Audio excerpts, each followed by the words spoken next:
നിങ്ങൾ Korean food lover ആണോ spicy lover ആണോ? Korean fried chicken and beer Soyu bar എന്നുള്ള ഒരു റെസ്റ്റോറന്റിലാണ് നമ്മൾ എന്നുള്ളത്. ഡ്യൂസൽഡോർഫ് ബാൻഹോഫിൽ നിന്ന് ഒരു 5 മിനിറ്റ് നടന്നാൽ നമുക്ക് ഈ ഒരു റെസ്റ്റോറന്റിൽ എത്താം. ഞങ്ങളുടെ ഒരു കോമൺ ഫ്രണ്ട് വഴിയാണ് ഈ റെസ്റ്റോറന്റിനെ പറ്റി ഞങ്ങൾ അറിയണേ. അപ്പൊ എന്തായാലും പോയി നോക്കണല്ലോ. പോണ വഴിക്ക് പഠിച്ചത് ട്രൈ ചെയ്ത് നോക്കലായിരുന്നത്. അങ്ങനെ ഞങ്ങൾ മെനു കാർഡ് നോക്കി കുറച്ച് ഫുഡുകളൊക്കെ ഓർഡർ ചെയ്തു. അത് വല്ലാത്തൊരു ഓർഡർ ചെയ്യലായിരുന്നു. ചിക്കന്റെ പല വെറൈറ്റീസ് ആയിരുന്നു ഞങ്ങൾ ഓർഡർ ചെയ്തിട്ടുണ്ടായിരുന്നേ.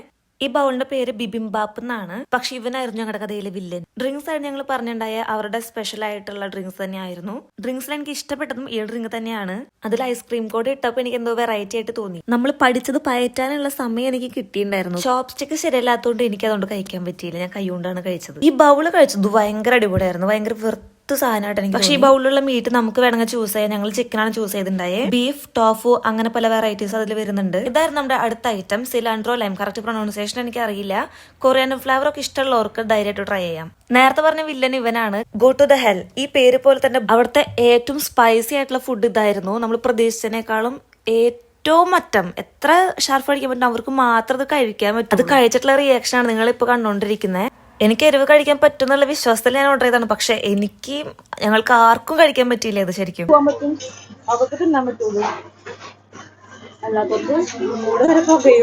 അത് കഴിച്ചതിന് ശേഷം ഞങ്ങളുടെ പരാക്രമം കണ്ടിട്ട് അവിടുത്തെ ആൾക്കാർ ഞങ്ങൾക്ക് കുറച്ച് പാല് കൊണ്ടുവന്ന് കുടിക്കാൻ പറഞ്ഞിട്ട് അങ്ങനെ അതും കുടിച്ച് ബാക്കിയുള്ള ഫുഡ് പാഴ്സലാക്കി ഞങ്ങൾ ഇറങ്ങി.